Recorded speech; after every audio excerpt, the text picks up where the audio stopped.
The working day begins for one of the men who in Spain are as legendary as they are infamous.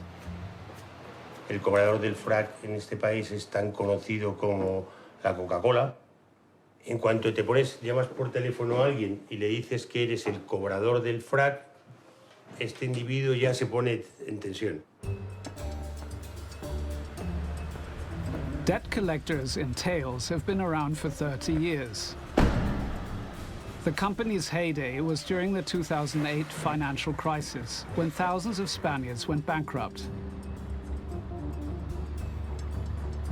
Si este señor sigue sin querer reunirse con nosotros, viene la parte que te interesa. Y es que aparece un compañero así disfrazado, con un maletín que lo verás ahora del cobrador del frac, y se posiciona en la puerta de su negocio o en la puerta de su domicilio, de tal suerte que todo el mundo entiende que debes dinero.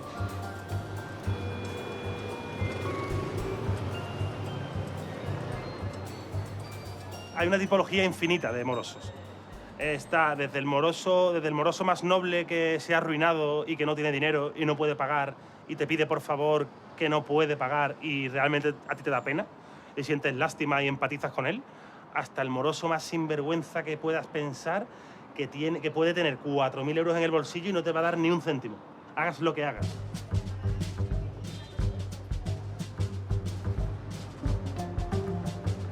In the worst cases, debtors are confronted on the street. Disculpa. Un segundito, por favor. Today, the whole world is in the same position as the Spaniard who can't pay. Private individuals, companies, and whole countries have been struggling with steadily rising debts for over 15 years. The problem has been severely aggravated by the corona pandemic and the war in Ukraine. Does this mean the world is about to collapse under a huge mountain of debt? The world's total debt currently exceeds $300 trillion. That's a colossal number with 14 zeros. To pay off this debt, everyone in the world would have to work for 3.5 years.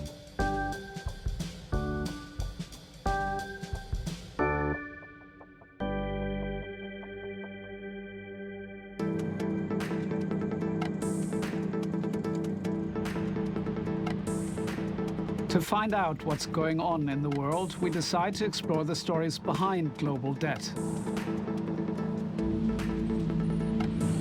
We want to find out what's happening away from the headlines.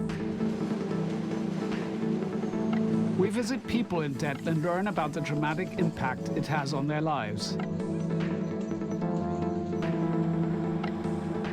We visit companies whose debts threaten to drive the workforce into poverty.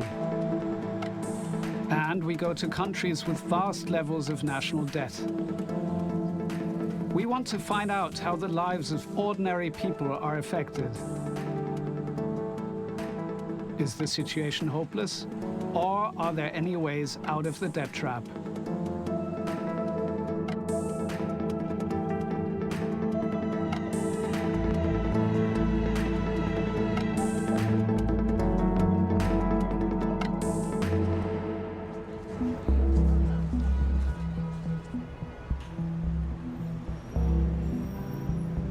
After the financial crisis of 2008, many states fell into debt. Back then, after a phase of unbridled lending in the USA, a property bubble burst. Major banks went bust, and the stock market collapsed. The US government had to take on staggering debts to save the economy.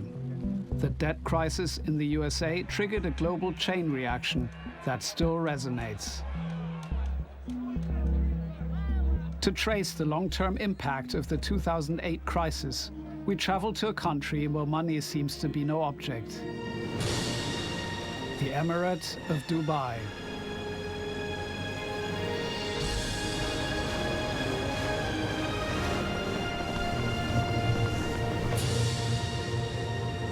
There, we meet Sajjad Maroof, an estate agent who wants to show us something exquisite.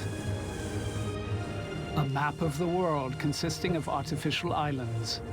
In 2003, a state-owned corporation began constructing the World Islands and selling them to investors. They wanted to build retreats for the super-rich, palaces like this one.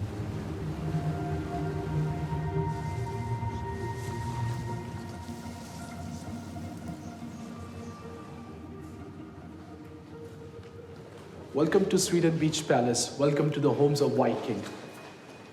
Only the kings are allowed to stay over here. The palace provides an astonishing refuge from the outdoor temperatures topping 45 degrees Celsius. Scandinavian people, they have a tradition to take sauna to open up the body pores, okay? So we have sauna over here. We can make it as a dry or a steam room. Then immediately, when sauna is done, they have to take an ice bath.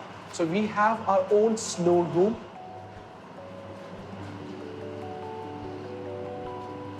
That's how you enjoy the snow.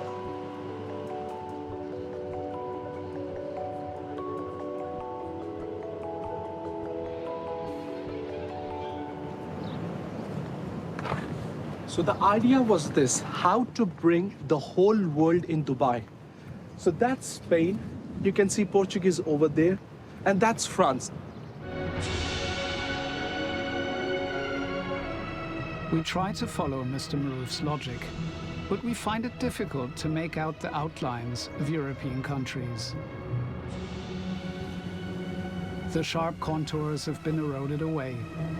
Since 2008, the project called The World has lain dormant. Nevertheless, one man still wants to keep building on the artificial islands and create a mini Europe.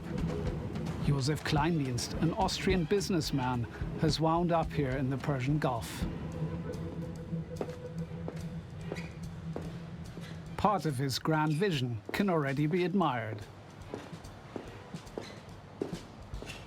Welcome to see our Heart of Europe project. I want to point out first the location where we are right now. We are here in the roof of Sweden Beach Palace #1, overlooking the Germany island, 32 villas on beach and pool. And you can see the Strandkörbe are already waiting for tourists. You see here our main island, Europe, hosting our hotels. Monaco Hotel is our first hotel to open, and it's a party hotel, 24/7 party.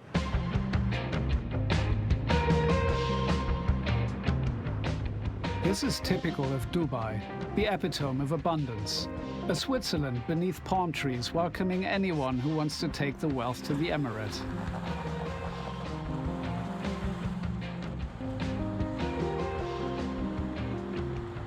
Postmodern towers soar up into the sky. They include the tallest building in the world. The Burj Khalifa skyscraper was originally going to be called Burj Dubai, but the prestigious building had to be renamed after the ruler of Abu Dhabi, Sheikh Khalifa. The powerful neighbor helped Dubai out with an emergency loan in 2008. The emirate, with relatively little oil, was on the verge of bankruptcy. Half-finished buildings bear witness to the credit-leveraged madness a few years ago. Instead of lavish real estate, it would have been better to invest in more sensible things, says Christoph Trebisch, Germany's sovereign debt expert. Eine fundamentale Frage ist, ob die Schulden produktiv eingesetzt werden für Investitionen, etwa in Infrastruktur, in Bildung, in sinnvolle Projekte des Staates, oder ob sie unproduktiv eingesetzt werden, zum Beispiel in Dubai, den Immobilienboom und die dortigen Prestigeprojekte. Und da gibt es viele in der Geschichte immer wieder Episoden für unproduktiven Einsatz von Schulden, und die gehen dann oft auch mit einer Schuldenkrise einher.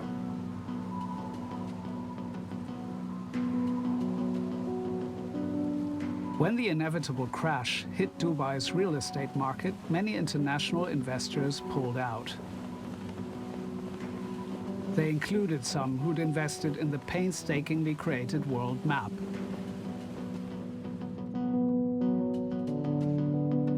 Some went bankrupt. Others were left with piles of sand whose value plummeted. One even committed suicide during the debt crisis.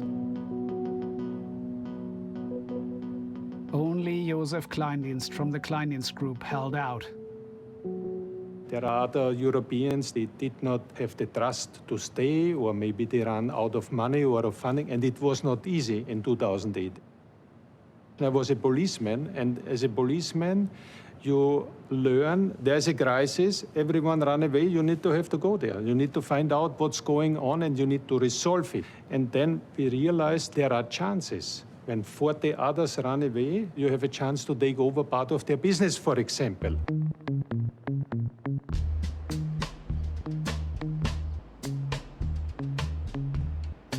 Even though the world keeps stalling, life is creeping into it. Recently, another investor began building on the island that represents Argentina.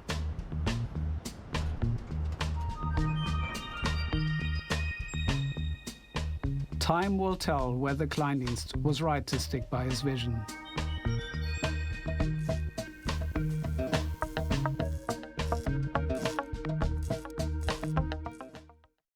I think that's an interesting thing.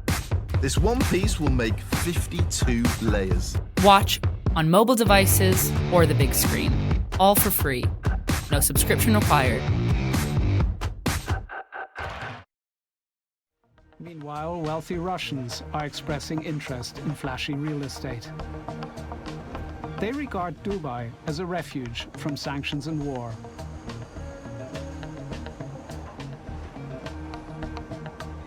Despite its past as a debtor, Dubai's image hasn't been tarnished. The emirate was lucky to get help so quickly.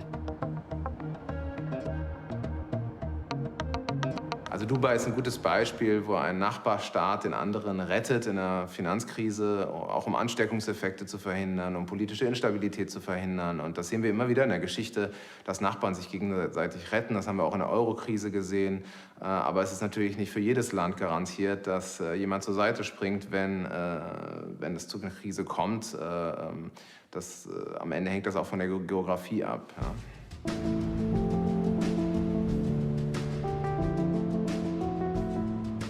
At the southernmost end of the world lies the undisputed bankruptcy champion of our planet. Argentina has been bankrupt 8 times. Sometimes international financiers stepped in. Sometimes no aid was received. We can see here what happens when a state has too much debt to meet its obligations to the poorest people. The slum called Via 31 spreads beneath the motorway bridges in central Buenos Aires.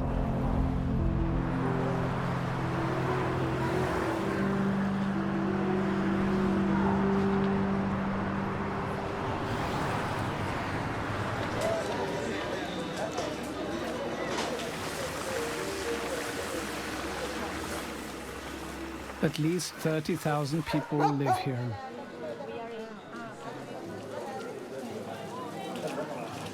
We meet one of the residents, Marta Condori. She complains about the conditions in the slum.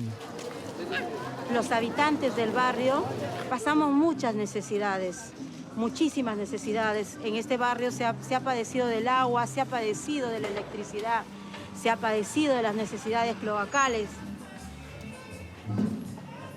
Yo vivo hace 23 años acá. Yo y mi esposo y mis 4 hijos. Hemos construido esta casa, mi esposo es constructor, yo he sido su albañil y mi hijo también ha sido su albañil. Juntos hemos cargado los ladrillos, el cemento, la arena. Lo hemos hecho a base de mucho sacrificio, de muchísimo sacrificio. Muchas veces hasta hemos dejado de comer para conseguir el propósito que es tener nuestro techo y vivir dignamente. Marta feels abandoned by the permanently bankrupt Argentine state. Somos la parte rechazada y muchas veces sufrimos por eso. Yo no quiero que mis 4 hijos sufran eso y no quiero que mis vecinos sigan sufriendo esa desidia, ese abandono, esa desigualdad. Ahí tenemos el tubo de 45.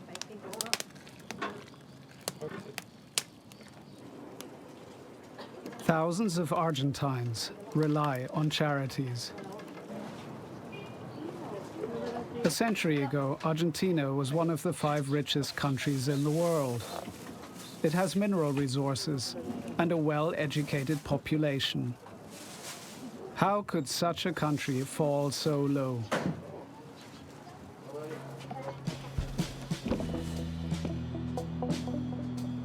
Alejandro Berkovich is an economist and radio journalist. He's been studying why Argentina can't escape the debt trap. Argentina es un país rico, pero muy desigual. Y las élites, las clases poseedoras de la Argentina, muchas veces se comportan como extranjeros ante sus propios compatriotas. Hay un comportamiento sistemático, especialmente a lo largo del siglo XX, pero históricamente desde la conformación del país, de esa élite llevándose el dinero del país, retirándolo de la Argentina. La verdad es que es un país que termina haciéndose cargo de las deudas de su élite, de su parte más rica, y socializando las pérdidas a la vez que privatiza las ganancias de los momentos buenos.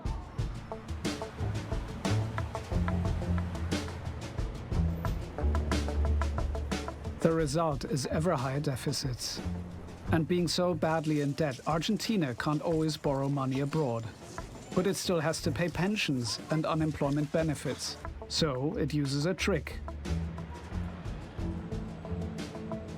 Argentina simply prints large amounts of its own currency, the peso. As we can see here, there's a money supply that can be used to buy goods.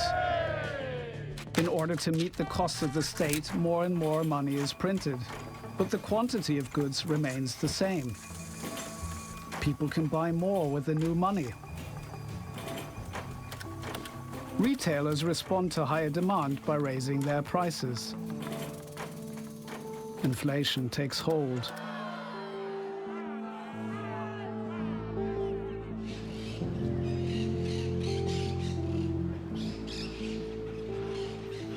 Many Argentines can't afford everyday items. So, people meet up to barter. Nosotros con mi grupo de administración creamos el grupo hace 5 años. Hace 5 años creamos el grupo y van a ser 6 este año en verano. Pero sí, y es un laburo de todos los días, un trabajo de todos los días.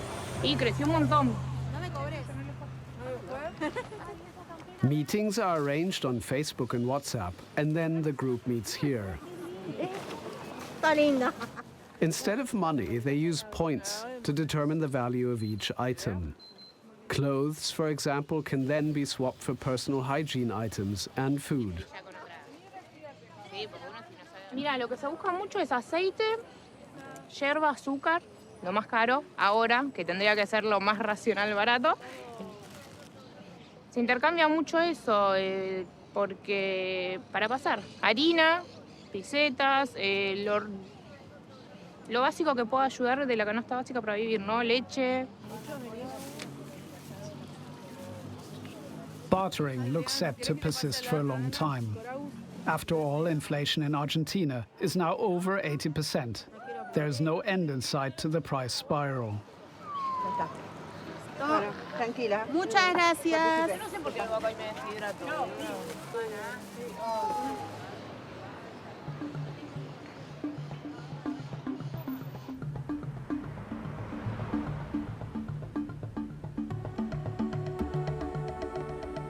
Inflation is now a serious problem in the Northern Hemisphere too. In wealthy Germany, more and more people are suffering from price rises for energy and food.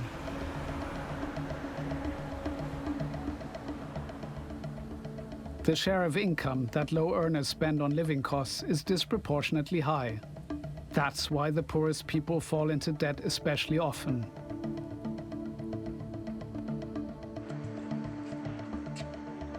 Duisburg is the city with the most over-indebted people in Germany. 16% of its inhabitants on the debt register, compared to not even half that many in Munich.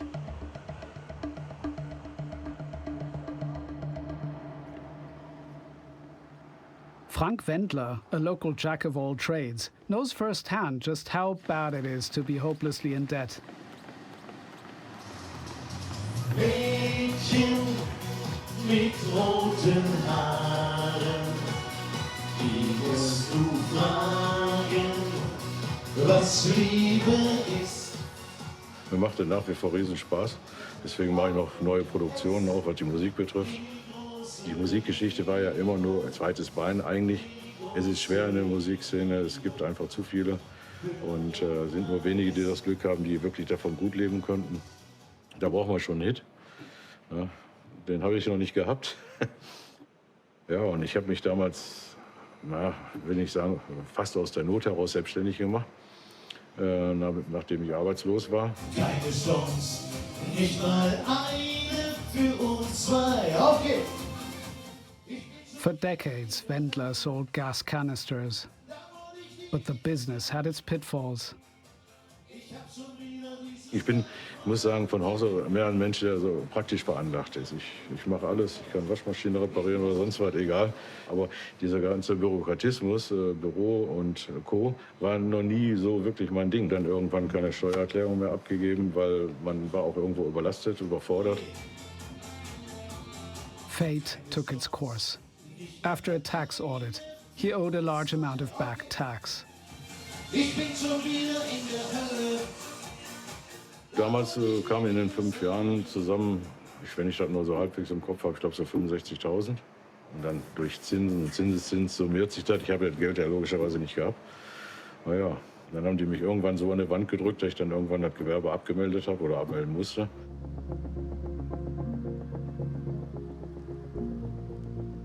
Und dann habe ich dann wirklich alles hingeschmissen, Burnout gehabt.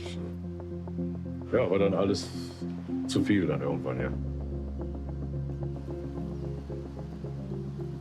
Like its citizens, Duisburg is also struggling with a debt trap.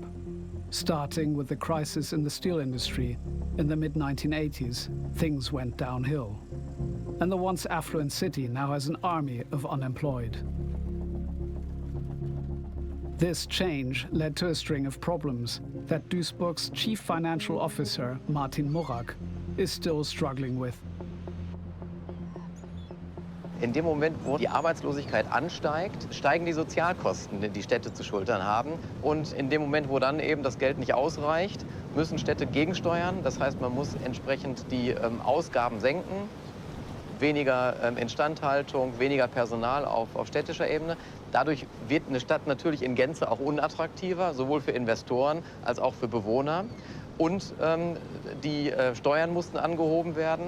Das heißt, Gewerbesteuer und Grundsteuer sind wirklich auf ein absolutes Hoch angewonnen. Und das ist so eine Negativspirale, die dort eingesetzt hat, was dazu geführt hat, dass wir im Endeffekt eine Verschuldung von wirklich 1,8 Milliarden Euro hatten. Und das war dann wirklich der Höhepunkt dieser Negativspirale.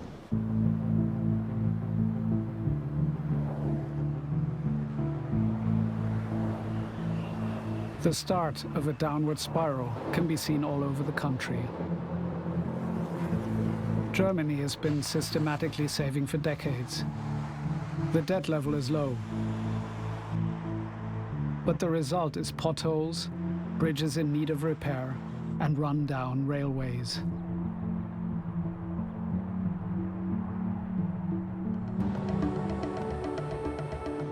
With Duisburg's drastic cuts now behind it, a consolidation pact has been introduced to make the city more attractive for investors. Nearly half of its debt has been paid off, partly thanks to the development of Duisburg as a logistics hub.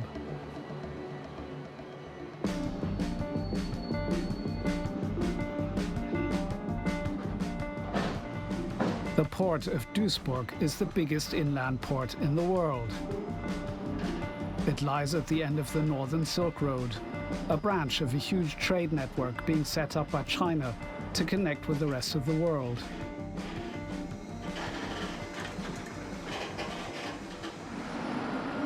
In Duisburg, money is being pumped into the debt-laden budget by cooperation with China.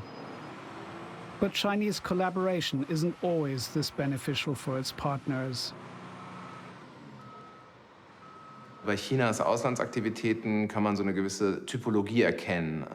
In reichen Ländern, etwa in Deutschland, funktioniert die Seidenstraße vor allem über Investitionen. In Entwicklungsländern gibt es ein Gesamtpaket. Da werden also große Infrastrukturprojekte aufgelegt, die zum Teil auch wirklich benötigt werden.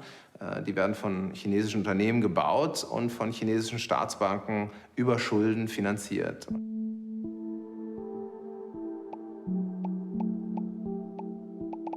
This map shows hard-up countries that build infrastructure for the Silk Road by taking out huge loans from Chinese banks.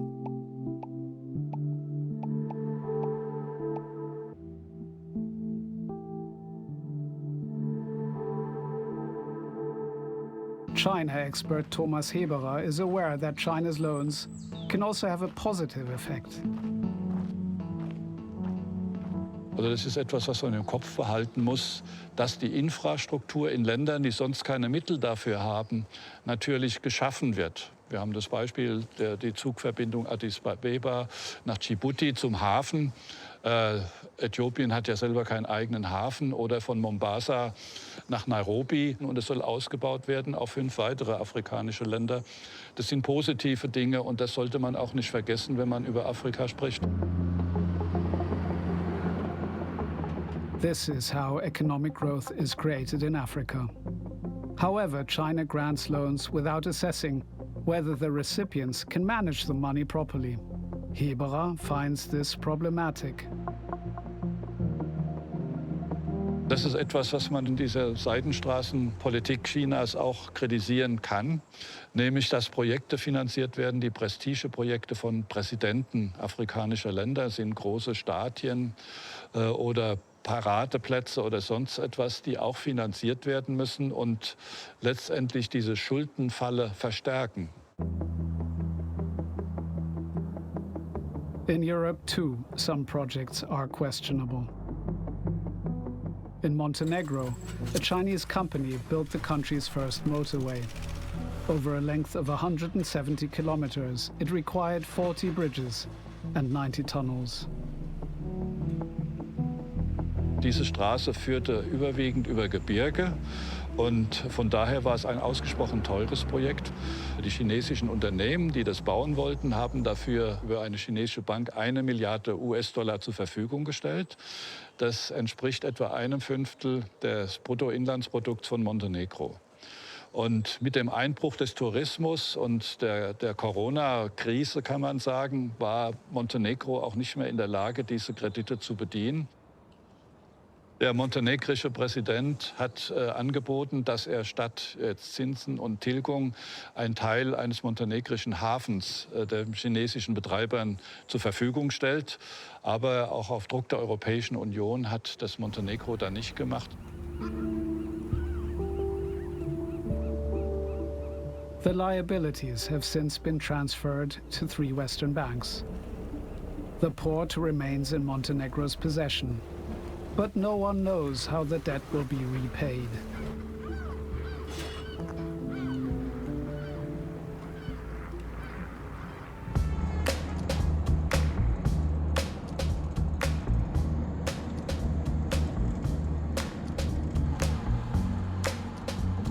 From the small republic in the Balkans, we travel to the heartland of capitalism.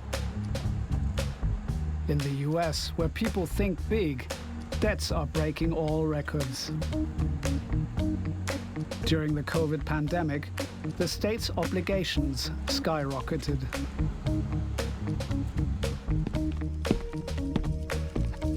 The debt clock currently reads $31 trillion.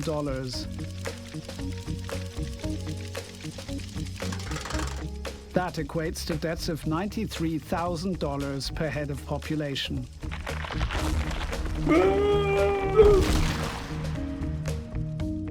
This amount is still rising and has serious consequences for society, says banker Richard Vague. Growth in debt increases inequality. The reason is that the top 10% of most economies, certainly in the United States, own 60 to 70% of the real estate and stock in that economy. Increased debt levels increase the value of real estate and increase the value of stocks. Financial expert Sandra Navidi understands the impact of unequal wealth distribution on US society. Die Arbeitskraft kann nie so viel Geld generieren wie diese Vermögenswerte. Das heißt, um das auszugleichen und dann noch einigermaßen gut leben zu können, nimmt man Schulden auf, gerade auch hier beliebt in den USA. Durch diese Verschuldung steht man unheimlich unter Druck hier. Beide Familien, also Vater und Mutter, müssen beide arbeiten. Sie müssen zum Teil mehrere Jobs arbeiten.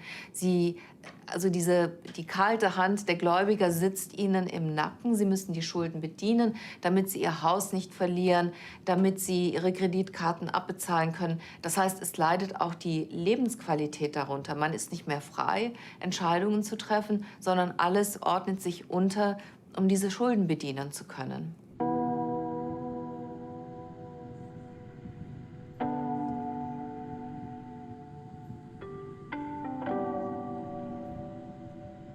The weakest in society suffer the most. Mississippi has the highest proportion of poverty in the USA. Known debtors make up 29% of the population, 7 percentage points higher than the national average. For Anita's husband, severe debt led to drastic repercussions. Years ago, me and my husband, we were going through financial difficulty. He wasn't working. I was working. I was in between paychecks because I started a new job as an office manager. One morning I came into work. My truck was being repossessed. Another coworker came in and she said, "I'm gonna tell you what to do." She said, "Write a check for John Doe for $365, get the cash, then when you get paid, replace the cash." Okay, so I did that, and payday comes, and of course, I have a million other bills, so I didn't replace the cash back. So, I'm thinking in my head, okay, this is pretty easy. So I started, forming a habit. I would keep my paycheck, and I would pay my light bill with the fake checks or the fraudulent checks. Altogether, Anita embezzled $13,000. Her larceny was found out. She was sentenced to 5 years probation and had to pay back the money. She was in a mess because she lost her job. Her husband suffered a stroke and was confined to bed. Anita regularly reported to the probation officer. In return for his services, he expected fees. They have what they call a supervision fee. We have to pay $60 a month. I didn't have it. I didn't even pay on the $13,000 restitution. No one's working. So the probation officer said, well, if you don't have it, that is a violation of your probation because you have to report and pay. So I'm not going to leave my basically paralyzed husband, 3 little kids home, so I'm not going to come back.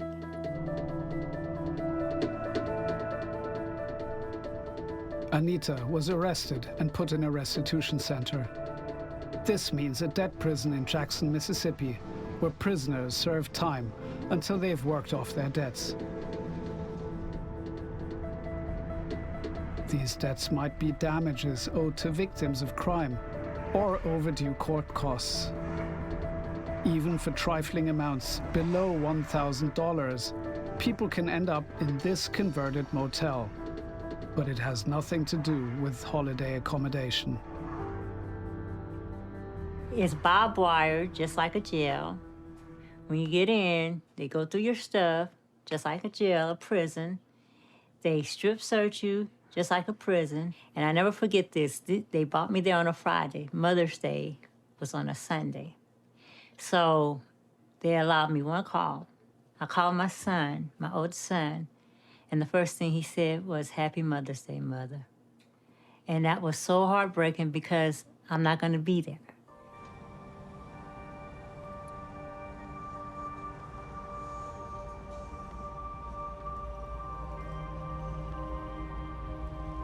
Besides the prison-like conditions in the restitution center, Anita was in for another shock. She was charged $11 a day for board and lodging, which was added to her debts. Inmates even had to pay when the center was seeking employment for them, no matter how long it took.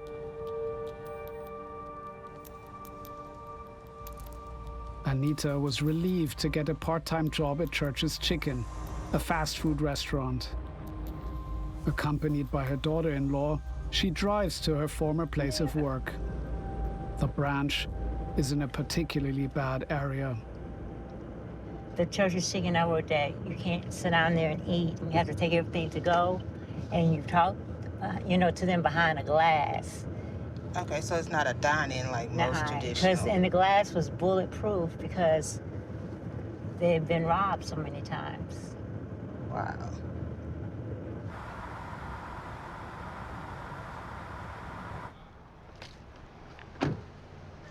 Do you smell Church's? Yes. The Yeah, smell smell of the it. grease, the fried chicken. Yeah. That smell brings back memories. First, I didn't think anything about it. It wasn't gonna faze me, no big deal. But then it's like I'm standing here and I'm picturing myself here still in there, I really see that. It's lunchtime now, It'd be the rush going on. The prisoners to the prison. Anita remembers that she had high hopes of escaping the system. By doing additional tasks, she earned valuable bonus points that could be used to reduce her time in custody. But she had a rude awakening.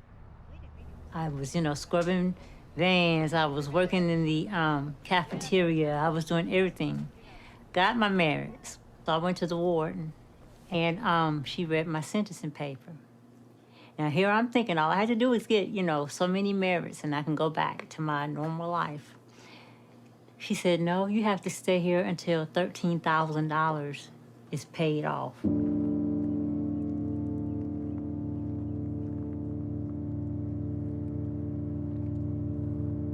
With a part-time hourly wage of $7.25, less detention costs, Anita's release was a distant prospect. It became apparent that she'd have to serve the maximum term of 5 years in Jackson.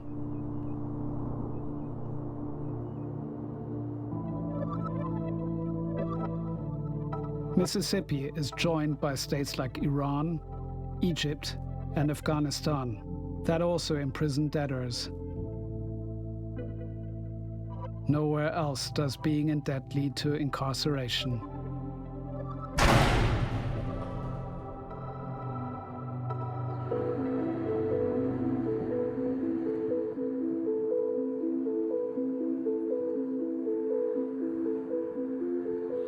We're interested in finding out what sort of people employ debtors like Anita from the restitution center. Businesswoman KK Kent has several decades' experience of such temporary workers. When I was 19, I bought my first rental properties, and a lot of them had to be excavated, remodeled, and it was hard to find labor, especially labor that was sober. So the restitution center opened up here in Greenwood when I was 19. And I used to go and get labor to help me do all my day-to-day operations, handle my livestock, cows, horses, load hay, load feed, unload feed, just stuff you have to do every day when you're on a farm.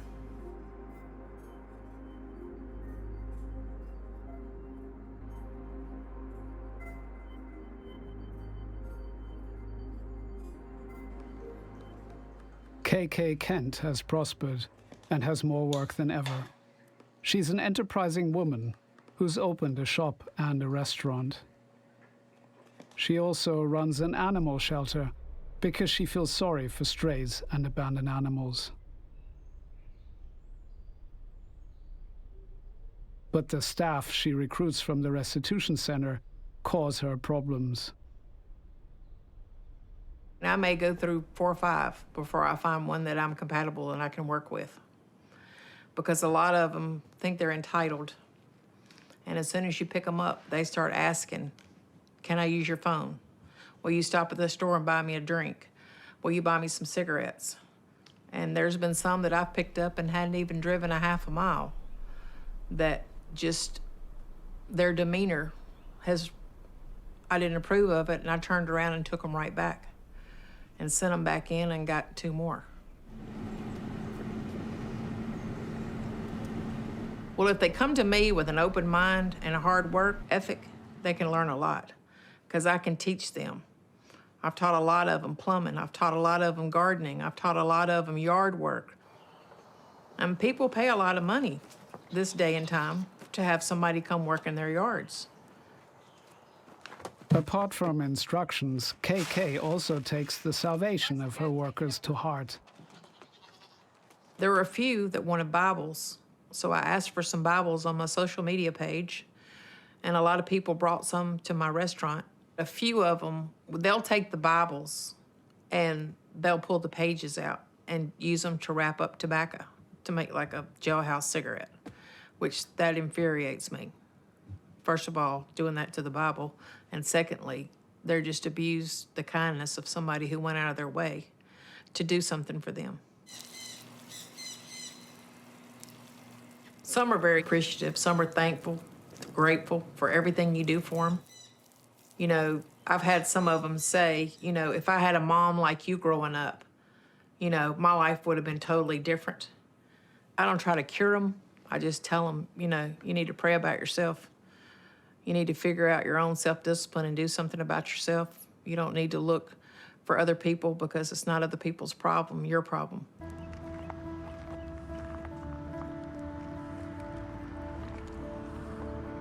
Anita's husband was in over her head with her problems. She had to think of something. Otherwise, given the amount of money she owed, it would be years before she was released. $13,000 with a minimum part-time paying job. I said, Anita, you need a plan. You know, you need a plan, you need a plan. I just took my chances and ran. But the challenges were huge. She was only allowed to leave to go to work. She was strictly searched twice a day. And she only got $10 a week for personal use.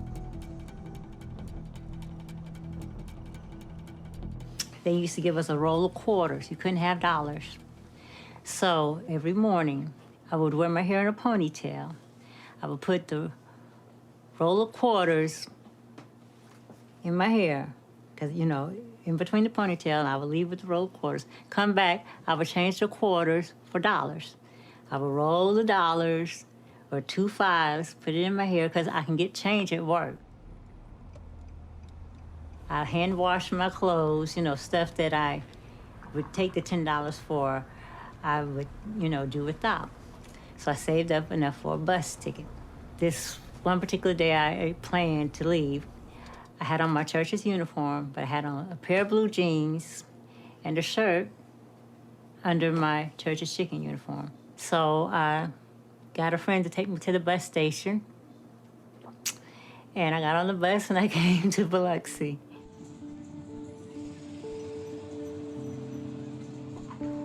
Eventually, Anita was arrested there and had to serve part of her suspended sentence in an ordinary prison. After 9 months, she was released. Her debts were cancelled.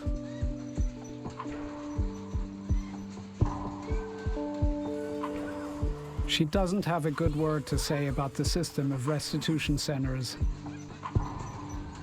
My debt was pretty large, but there's been people that's been at the restitution with maybe a $2,000 debt, and 3 years later, they're still in the restitution. You say, well, one day I'm going to get to go home and, you know, be with my family, but you don't know when. I feel like restitution centers should be wiped out. It's just an undercover slavery.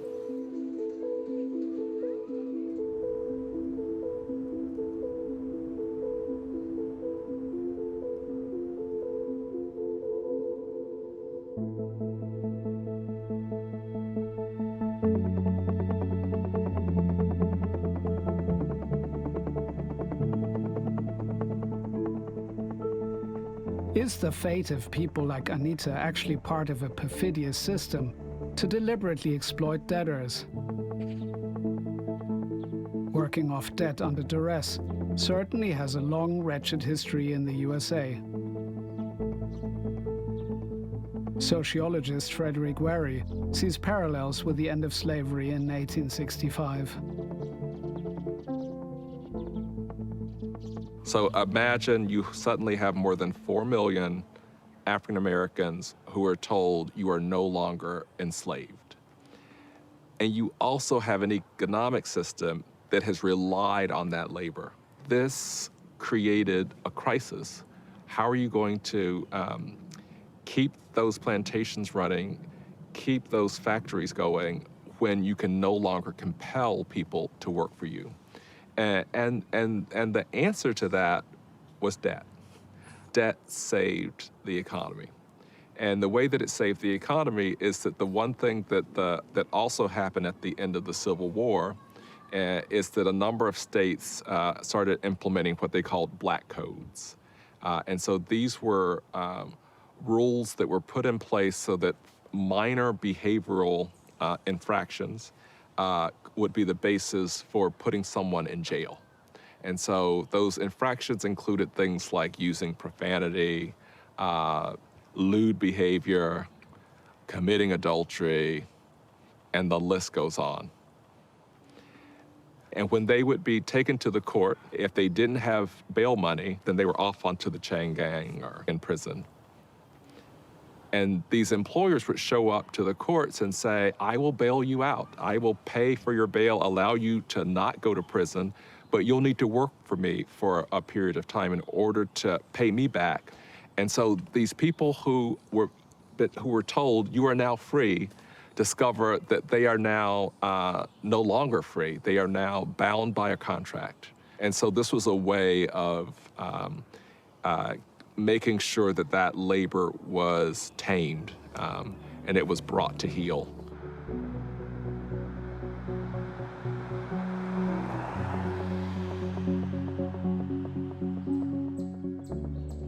The systemic discrimination of black people after slavery continues to this day. It's not just the neglected cemeteries of the freed slaves, like this one in New Jersey, that bear witness to this. More than a quarter of blacks can't get loans at all, compared to just 17% of whites. And in black neighborhoods, debt collectors pursue debtors especially often and hard. Court cases are more frequent than for whites.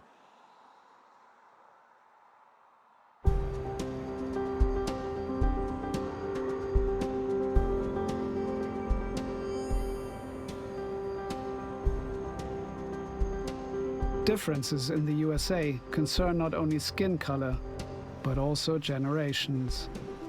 In the majority white middle class, 20-somethings are groaning under tuition fees, which are higher than ever. One of them is Cassandra Jones, who studied at New York University. I studied public health, and I really want to help people, and that's the whole reason why I furthered my education. And it feels very ironic to go to one of the best institutions in the world, study something that is meaningful, needed, and impactful, and still be struggling to pay my rent each month and put food on my table. The cost of student loans in the US is rising sharply. In 2006, American students owed $500 billion in student loan debt.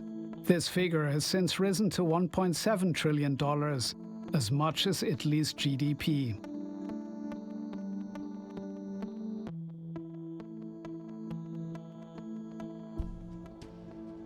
For people like Cassandra, this is a huge debt burden. The total amount of my debt when I graduated was $167,000, and I wasn't sure how I was going to be able to afford to pay for it. A roommate of mine actually told me that she had donated her eggs. I was able to watch the process of her egg donations, and she was able to make anywhere from $6,000 to $10,000 in a month. So it felt like a very creative solution to a problem that I couldn't find support in, I didn't find any answers to. I was terrified to donate. It is an invasive procedure. They do put you to sleep through it, and you have to give yourself injections over the course of like 10 days to 14 days. I've experienced everything from bloating to night sweats to changes in sex drive, mood swings. I mean, there's a lot of different symptoms that have occurred. The financial pressure on Cassandra was relentless, so she endured the procedure 4 more times. The whole reason why I felt comfortable donating so many times is because my body rebounded. But after the 4th donation, I noticed some changes that were lasting. And now definitely after this last donation, I felt like my body was put through hell. Those last couple of donations were purely out of desperation. But at this point, it feels like I've barely made a dent. And that mountain of debt is still a very heavy burden to carry.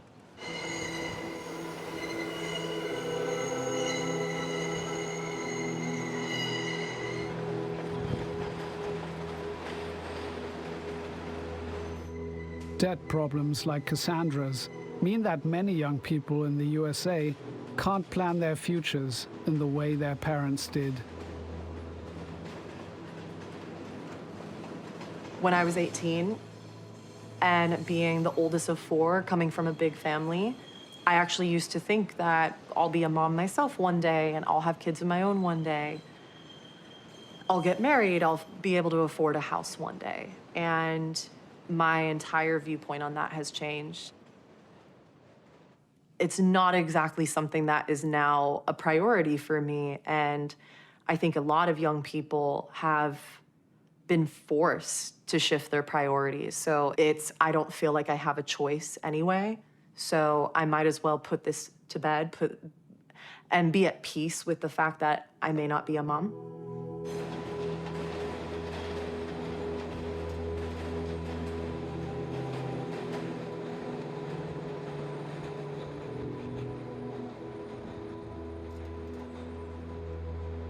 In den USA sehen wir, dass die Mittelschicht in den letzten 20 bis 30 Jahren kaum Einkommenszuwächse hatte. Also wir sehen da eine wirkliche Stagnation. Gleichzeitig steigen die Schulden immer weiter an, weil Gesundheit, Bildung immer teurer werden zu finanzieren. Und wenn ich also stagnierende Einkommen habe und gleichzeitig wachsende Schuldenstände, dann kommt es bei immer mehr Haushalten zu Überschuldungssituationen, zu Verarmungssituationen. Und dieser American Dream, den gibt es kaum noch. Es schaffen nur sehr, sehr wenige Leute aus der Mittelschicht, sich wirklich hochzuarbeiten und dann auch aus ihren Schulden so rauszuwachsen. Es ist also eine sehr schwierige Situation für weite Teile der amerikanischen Bevölkerung in den letzten 20 bis 30 Jahren.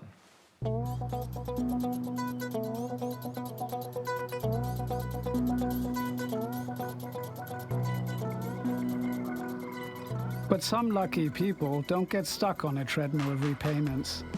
The USA is also a country of smart solutions. In Texas, we meet a woman who had to find a creative way out of her debts. My name is Allie Eve Knox.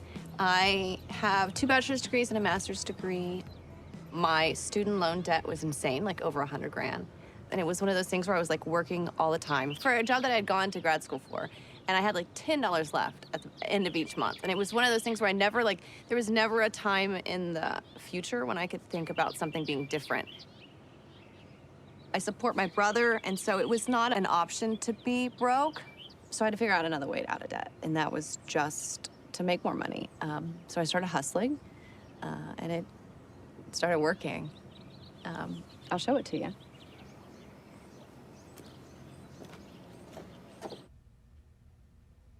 So these are some of my various work things. I have dog masks, chastity devices, big dicks, chains and leather. I am a fetish performer and content creator. So I do things like live cam, sell videos, subscription services, that kind of thing, everything in the adult arena. I'm specialized in financial domination. So it's a lot of dominating men's finances. So it's a thing where it's not just a power control. It's not just I take your money. It's more of a long-term relationship that we have between each other where I'm gonna benefit and you're gonna work very, very hard for me. Ali's clients present her lavish gifts, like expensive designer clothes. They also make regular tribute payments. Ali's money slaves, also known as pay pigs, are completely under her thumb. Pretty smart, perfect girls like me shouldn't have to do anything. Because men like you are just sitting there waiting to serve. Start spending, start sending. Make it where I never have to work again. I want to be in the will, right? I want the houses and the cars and this like extended life. That's really what I'm looking for. Like I want the ones that are going to completely devote their life to serving me. It gives them a purpose. It makes them work harder or work smarter or work stronger or whatever. I don't care what kind of pain you feel or what you had to go through to get the things that I want. I still want them. And I know that you're going to give me everything over and over and over and over again. Ali has the power to ruin her pay pigs, but she'd rather educate her indebted clients to be responsible with their money. I'm not into people worsening their lives to better mine. I want someone that's gonna make smarter decisions. So if it's not going to Starbucks every single morning, or if it's you go to the gym because you're gonna live longer, like these types of things where they make investments in themselves, there's a training that goes on here, right? It's training them to be what I want. And that's a more productive fucking person in society. I don't want them to be going into debt and worrying about how they're gonna pay me next month. Ali has arranged to meet Nick online. He's totally devoted to her in every aspect of his life. All right, so tell them about the morning of the tornado coming through your house. What did you wake up and do? I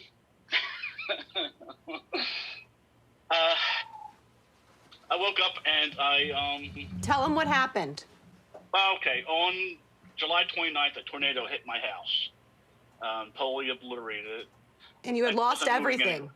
So I wake up the next morning, and I sent you some money. It was just an automatic thing to do, and I'm like, so it was just sort of trying to get some control, some normalcy back in my life, which is, And then you didn't tell me that a tornado had wrecked your house until after you had paid me. Yes, that is true. A little sneaky. I didn't tell a lot of people, but, Why do you want to put me in your life insurance? Because you mean a lot to me. And I just want to make sure that eventually when that happens, good things come to you.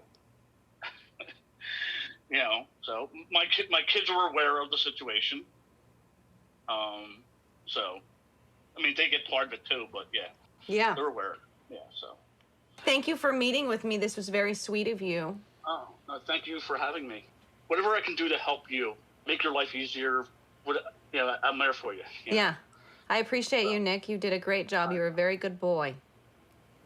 Thank you.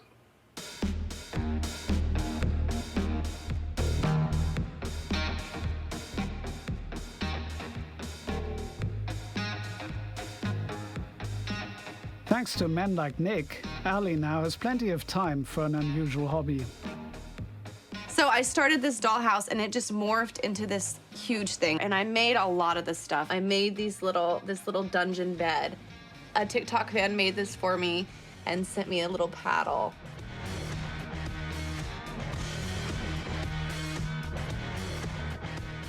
Ali wouldn't be Ali if she didn't make money out of it too.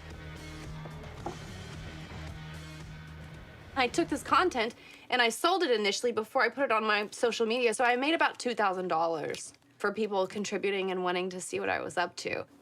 I have a TikTok that's my thirst traps and it's like 98% men. And then I have a TikTok that's my art and it's 98% women. So it was my way to like kind of sneak this sex worky type of vibe into a mainstream. Thanks to her many sources of money, Ali is now completely debt-free. Anyone who can drastically increase their income and get out of debt is sitting pretty.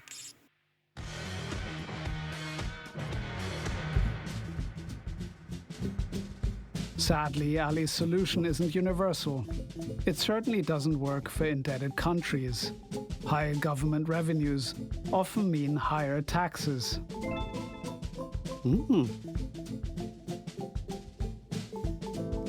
But this is often counterproductive.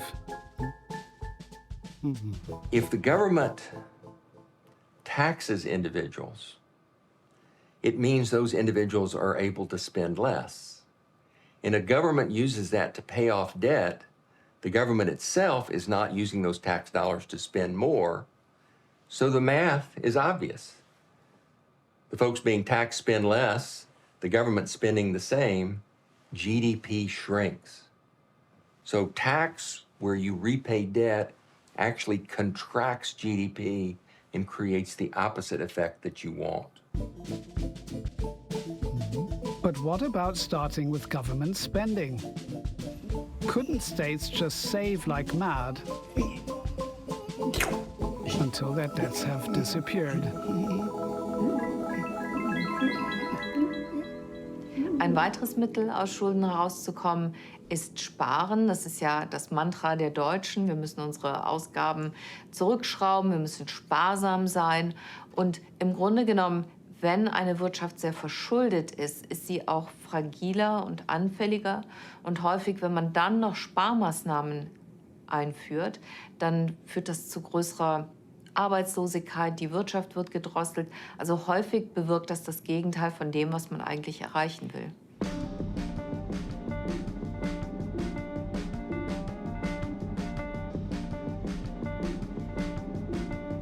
Much of what looks like a solution can actually be harmful. If so, how can we get control of the global debt problem? Perhaps there are old ideas outside the world of finance. This leads us to a synagogue in Brooklyn. Sandra Navidi meets the rabbi, Emily Cohen. So, I guess you could say that debt isn't anything new in society. If we go back all the way to some of our earliest texts, this is a Torah scroll, which we've had in the Jewish world for thousands of years at this point.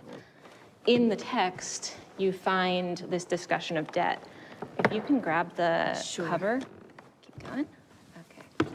So there's a concept in the book of Leviticus that then is echoed in the book of Deuteronomy called Shemitah. And what Shemitah is a land rest. It's this idea that for 6 years you plant grain, you plant your crops, you harvest them as you normally would, and then in the 7th year you don't plant anything. It's a time where the land is supposed to get a chance to reset, and as part of that process, as part of that reset, there's also remission of debt. So there's this idea that any debt that you have, that you've taken on during the 6 years leading up to the Shemitah year, is released in the 7th year. It is unlikely that this debt remission was ever implemented to the letter. But the ideal of this, the ideal of saying that people sometimes will be in debt, that there will be people who are in need, and that ultimately that can't be something that continues forever. I think that that ideal is something to strive for, even if we haven't figured out how yet. And so one way that's happening this year is that I have colleagues, I know of one for sure in Philadelphia and some other places as well, that have been raising funds during this Shemitah year to relieve medical debt, which is a huge problem in the United States, and something that feels just immoral on every level.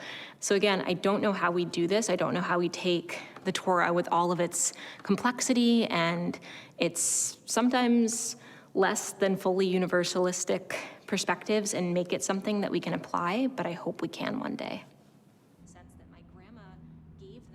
Objectors claim that debt remission might be an invitation to get recklessly into debt. But financial experts disagree.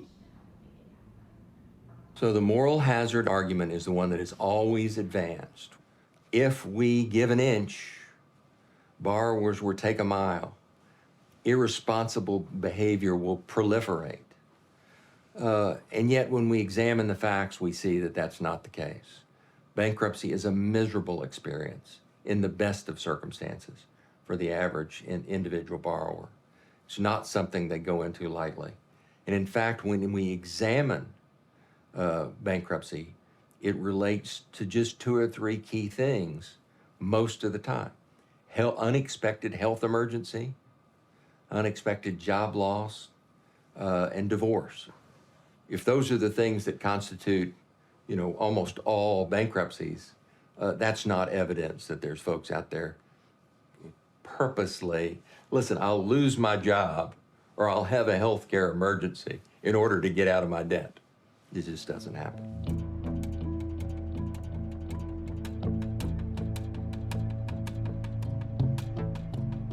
Debt cuts for individuals are often advisable out of compassion, but they also make sense for the general public. Die Forschung in den letzten Jahren hat gezeigt, dass das Schicksal vieler einzelnen Haushalte sehr wichtig ist für das Gesamtsystem. Also wir haben etwa in der Finanzkrise viel zu sehr auf die großen Banken geschaut, dort große Rettungspakete aufgelegt. Und Forschung in den USA zeigt, dass es sehr viel effektiver gewesen wäre, bei den Haushalten, bei den Privatleuten anzusetzen, die zu entschulden, die zu mehr Konsum zu animieren und da anzusetzen, also eher Privatleute retten als Banken. Das ist tatsächlich, gibt es einige faszinierende Arbeiten, die das sehr systematisch zeigen können.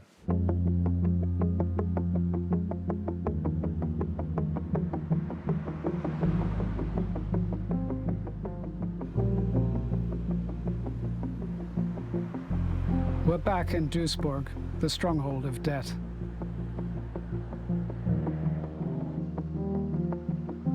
One of those who's undergone personal bankruptcy is Frank Wendler. The pop singer and failed gas retailer was overwhelmed by a mountain of debt. Eventually, he contacted debt counselor Adam Kafora, who helped him file for personal bankruptcy. Ah, Herr Wendler, ich grüße Sie. Wie geht's Ihnen? Ja, bitte nehmen Sie Platz. Ja. Ach ja, ist ja schön, dass man... Haben Sie was Schönes mitgebracht? Wie geht's Ihnen überhaupt? Ja, soweit jetzt ganz gut. Ja. Ich habe es jetzt langsam realisiert, dass es wohl läuft, die Insolvenz. Von daher... Also. Das ist Insolvenzverwalter eingeschaltet gewesen. Das ist alles gelaufen. Ja. Das haben die eröffnet. Wunderbar, so wie es sein soll. Ja. Das waren einige Schulden, ne? Das waren um die 100.000. Ja, das hat sich ja summiert. Das waren ja damals 2009 ca. 65. Und dann hat sich das natürlich in den 10 Jahren... Von 65.000 auf 100.000, glaube ich. Ja, über 100. Oder, ja, oder 120. Die ganzen Gebühren, die ganzen durch die ganzen Aufschläge. Gebühren, ja klar. Da muss man sich reintun, ja. Ja, klar. Wie soll man denn sonst aus den Schulden rauskommen? Ja, das keine ist Chance. Unmöglich. Wie belastend ist das denn für Sie gewesen, nochmal diese ganzen Schulden mit sich zu tragen? Ja, es ist schon insofern belastend, weil man ist ja nicht mehr frei. Ja, man schleppt das mit sich rum und hat keine Chance mehr, mit dem Hintern hochzukommen. Was passiert danach? Richtig. Genau das, was ich gesagt habe. Ja. Gerichtsvollzieher, psychischer Druck, Angst vor dem Briefkasten. Haben Sie auch Angst vor dem Briefkasten? Ja. Da kam auch so ein Déjà-vu. Ja. Ich gehe so über die Straße und dann steht da einer vor der Haustüre mit seiner Post und sehe so einen gelben Brief. Den Mann. Und da ging mir das dann direkt wieder durch den Kopf. Boah, das war für mich so ein Hass da drauf irgendwo. Ja. Wie viele Briefe ich davon hatte. Ja. Ich weiß, als sie zu uns kamen, da haben wir uns mal den Ordner noch mal angeschaut. Und da haben wir uns mal überlegt, haben wir bei so hoher Summe, bei über 100.000, haben wir gesagt, gut, Privatinsolvenz. Und da sind sie aus der Nummer einfach raus. Ja, und man hat wieder so ein bisschen... Sieht man Licht im Tunnel? Ja, so ein bisschen Licht im Tunnel, wo man dann auch sagen kann, okay, jetzt kannst du wenigstens wieder ein bisschen leben, jetzt kannst du arbeiten. Genau. Du hast nicht mehr den Druck im Nacken. Ja. Okay, ich hab einen gesucht nach dir. After 3 years, Frank Wendler will be debt-free. He's found a new rewarding job as an ambulance driver. And in his private life too, things have taken a turn for the better. Habe dann später meine jetzige Frau kennengelernt, wo ich vor 2 Jahren dann geheiratet habe. Ich hab gesucht nach dir, geträumt von dir. So ist das Leben im Moment, ja. Die Musik auch nicht dran gegeben, mache ich natürlich auch weiter, soweit es geht und die Zeit ist, weil es einfach zu viel Spaß macht. Ja. Ja, jetzt bist du hier, ganz nah bei mir. Dankeschön, Dankeschön. Sehr lieb von euch, Dankeschön. Die Forschung in den letzten Jahren hat gezeigt, dass es bei privater Überschuldung wichtig ist, schnell einzugreifen durch Insolvenzverfahren, durch staatliche Rettungspakete. Das hat gesamtwirtschaftlich sehr positive Effekte. Also man sollte da nicht zu lange warten. Dasselbe gilt auch für Staaten. Ein solcher Schuldenschnitt ist eine sehr effektive Art und Weise, eine Schuldenkrise zu lösen. Investoren sind dann wieder bereit, in das Land zu gehen. Auch im Land ist eine höhere Bereitschaft, wieder zu investieren. Und dadurch kommt das Wachstum zurück. Und dann kann man auch aus dem Rest der Schulden herauswachsen. Beispiele sind Uruguay Anfang der 2000er. Da war die Krise in 1,5 Jahren bewältigt. Oder auch Ecuador jetzt in der Corona-Krise. Das wurde innerhalb von wenigen Monaten wurde der Schuldenschnitt verhandelt. Und die haben jetzt die Krise auch schon überwunden.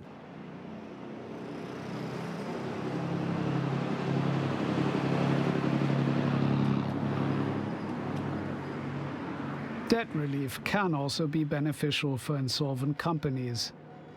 This can be seen here at the Bantanza cooking oil factory in Argentina.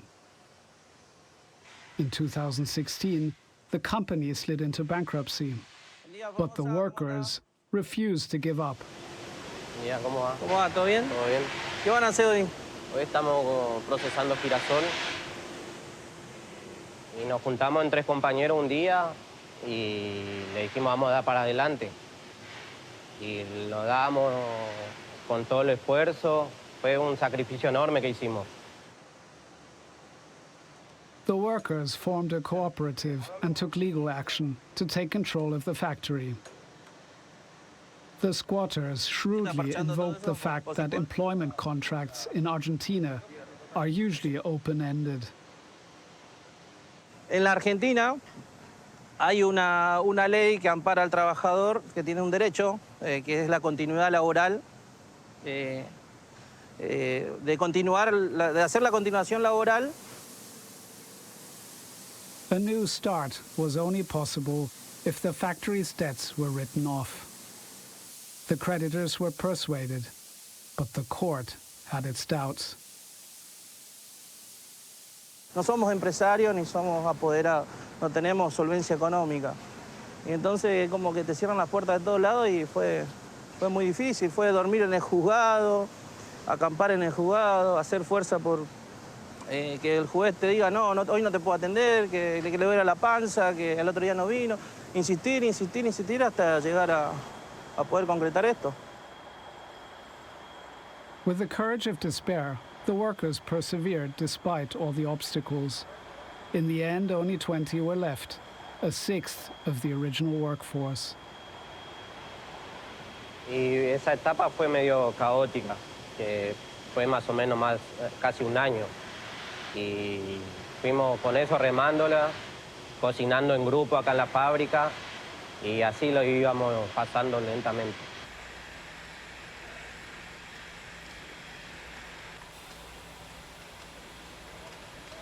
Impressed by the workers' tenacity, the court ruled they could be trusted to run the factory.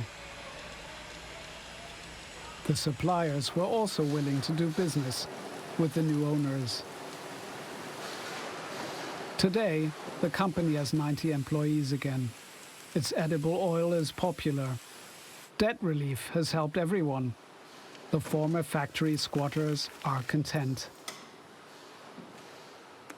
Hoy tenemos una imagen bastante buena en el mercado, o sea, uno pregunta a la aceitera La Matanza y bueno, se sacan el sombrero hablando de nosotros. Y creo que hicimos mucho, hicimos trabajos cooperativos, hacen talleres para el barrio también, hacemos trabajo cooperativo comunitario, digamos.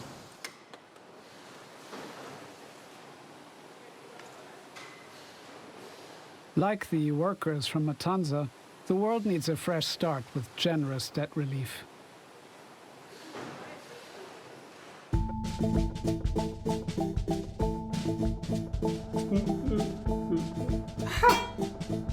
But even if all the debts in the world were written off, how could the endless cycle of over-indebtedness snapping shut every few years be stopped? Is it possible to imagine a world in which much less debt is incurred?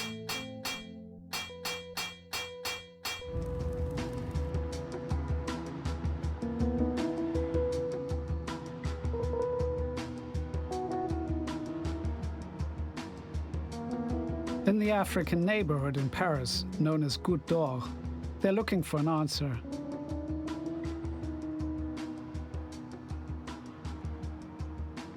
Aita Magassa, who runs an estate agency for homes in Africa, believes in a traditional solution. Her clients, all French citizens of African origin, had problems investing in Africa. The banks refused to get involved. C'est vrai que quand on va voir les banques elles vont pas accepter tout de suite de dire oui parce que déjà en général c'est pour un investissement en Afrique. Elles sont très frileuses. Et les banques en Afrique, la problématique des banques en Afrique, c'est que leurs taux d'intérêt sont très élevés. Et donc voilà, ça commence à 8 et ça peut monter à 13, même voire 20%. Et donc il fallait trouver une autre solution alternative. Et la solution alternative a été celle-ci, c'est de pouvoir permettre à des personnes qui ont envie d'acheter un terrain, regrouper toutes ces personnes-là, par exemple faire un groupe de 20 personnes qui vont cotiser tous les mois la même somme, comme pour les tontines.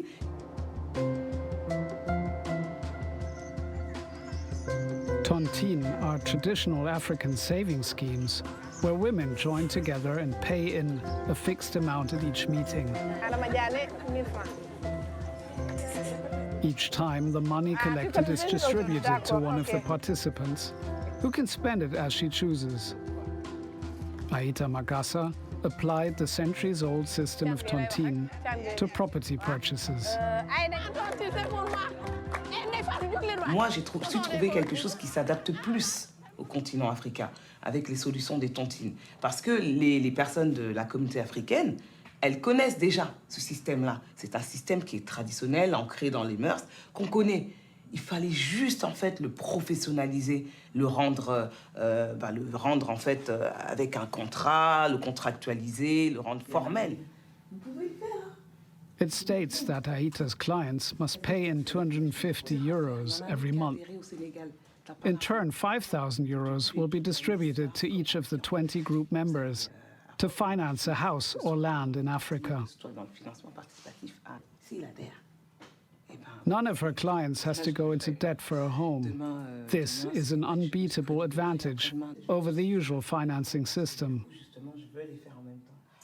Accéder à des prêts bancaires ou autres, c'est quelque chose qui se fait depuis des années, mais qui crée un taux d'endettement énorme pour les personnes, pour le monde, et elle n'est pas accessible à tout le monde.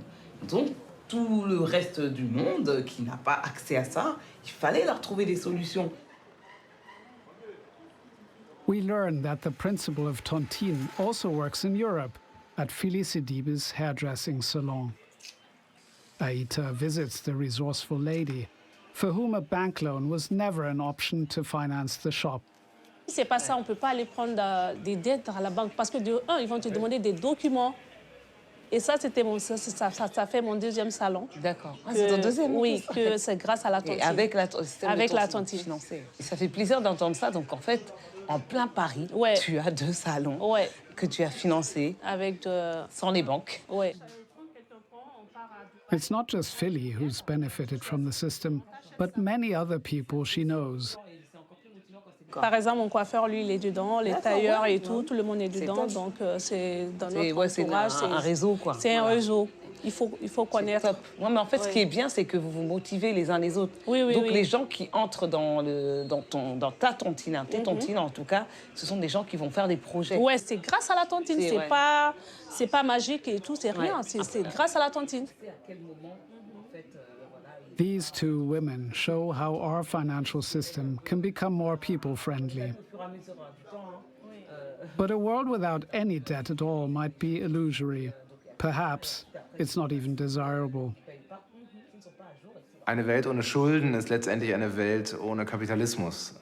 Und der Kapitalismus hat trotz all seiner Probleme uns sehr viel Wohlstand gebracht. Dank dieses fehlerhaften Systems geht es uns so gut wie noch nie zuvor. Das gilt nicht nur für reiche Länder, das gilt besonders auch für die Entwicklungs- und Schwellenländer, die in den letzten Jahrzehnten enorm aufgeholt haben, dank des Handels, dank Kapitalismus. Und als im Zentrum dieses Systems stecken oft Schulden, stecken oft die Möglichkeit von Staaten auch zu investieren in Infrastruktur, in Bildung, in die Zukunft des Landes.